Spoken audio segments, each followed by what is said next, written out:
Bonsoir à tous et merci de suivre le flash d'information sur RTI2. Aujourd'hui est mardi pour notre rubrique Le carton rouge. Nous mettrons l'accent sur les drapeaux nationaux mal entretenus. Si vous faites un tour sur le boulevard Nangui à Brogua, dans la commune d'Adjamé, le boulevard Latrie de Cocody, vous verrez certainement l'état de délabrement très avancé du drapeau de la Côte d'Ivoire et d'autres pays africains.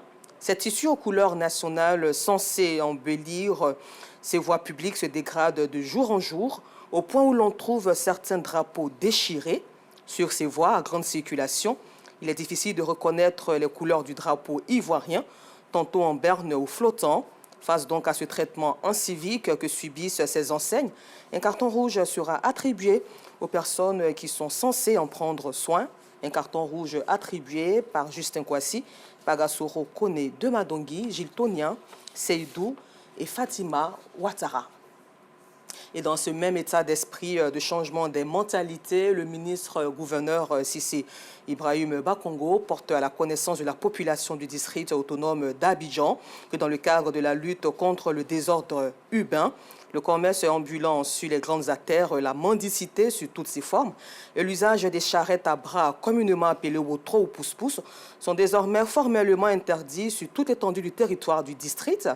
Il tient à préciser que cette mesure vise à assainir le cadre de vie des populations, à assurer davantage la sécurité des personnes et des biens, ainsi qu'une meilleure fluidité routière. Il voudrait donc pouvoir compter sur le concours et l'esprit citoyen de toutes et de tous, afin de contribuer aux côtés du gouvernement à redonner à Abidjan sa réputation de perle des lagunes, une ville qui offre une meilleure qualité de vie à ses populations et aux visiteurs. Très bonne nouvelle pour les agriculteurs, 1500 francs CFA, c'est le nouveau prix du kilogramme de cacao en Côte d'Ivoire. Le ministre d'État, ministre de l'Agriculture et du Développement rural, Adjoumani Kouassi Kobenan, a fait l'annonce ce mardi 2 avril 2024. À la page religion, la SIMPA, Société coopérative ivoirienne de négoce et de produits agricoles, a procédé à une cérémonie de rupture collective dans la localité d'Agboville. Et pour ce mois de Ramadan, la paix, la cohésion sociale et l'amour pour l'enfant sont les thèmes qui ont entre autres été au centre de la cérémonie. Le compte rendu maintenant de Pagasoro Kone de Madongui et Enza Traoré. L'amour pour l'enfant, c'est la problématique développée par l'imam principal de la mosquée centrale d'Agboville. C'était à l'occasion de la traditionnelle rupture collective de la coopérative SIMPA, Société coopérative ivoirienne des négoces et des produits agricoles. Dieu a créé le monde par l'amour.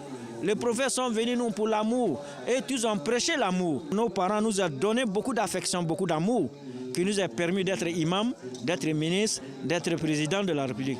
Alors comme ça, nous aussi, il faut qu'on prêche pour montrer à la communauté que l'amour de l'enfant est impératif. Chacun de nous doit faire effort pour donner l'amour à ses enfants, pour les mettre à l'école, pour qu'ils aillent apprendre, être éduqués de la bonne manière. Les propos de l'homme de Dieu font apprécier par responsables et membres de la coopérative, par imams et fidèles musulmans, mais aussi par guides et fidèles des autres obédiences religieuses de la région de la Nébitiassa. Tous saluent la qualité de l'intervention de l'imam ainsi que l'initiative de la SIMPA. Ça fait la 3e année que Moussa organise cela. Vraiment, nous le remercions sincèrement. Puis prions pour lui. Ce sont des sentiments de joie. De joie parce que à travers cette rupture-là, il y a à l'intérieur l'amour et le partage. C'est un honneur pour moi, en tant que chrétien, d'être convié à la rupture collective des musulmans. Je suis vraiment heureux parce que moi-même, je suis un encadreur des enfants que vous voyez avec moi. Ils ont l'affection de nous qui sommes les plus âgés, nous les orientons. Nous souhaitons que ceux-là vraiment écoutent les conseils des aînés et qu'ils se comportent vraiment bien parce que c'est eux l'avenir de demain. Pour le premier responsable de la SIMPA, cette rupture collective vise non seulement à renforcer les liens de fraternité, mais surtout vise à promouvoir l'islam. Moussa Sawadogo, dit Moussa Cacao, n'a pas manqué de traduire la reconnaissance de la coopérative SIMPA à l'ensemble des invités. Il a aussi exhorté les guides religieux à prier pour un vivre ensemble vrai en Côte d'Ivoire. Quand on fait la rupture collective, c'est pour que tout le monde puisse communier, tout le monde puisse ensemble parler la même chose, ensemble manger ce que l'on mange. Aujourd'hui, on ne peut rien faire sans enfant. Dieu a toujours donné un enfant, mais il faut qu'on ait l'amour pour cet enfant. Car l'amour qu'on a pour cet enfant fait que demain, il peut vivre dans la société.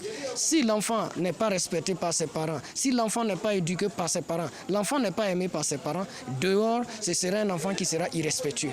Voilà pourquoi nous parlons de l'amour pour l'enfant. À l'issue de cette rencontre religieuse, louanges, invocations, prières et bénédictions, des temps forts qui ont également meublé cette traditionnelle rupture collective de la coopérative Sympa.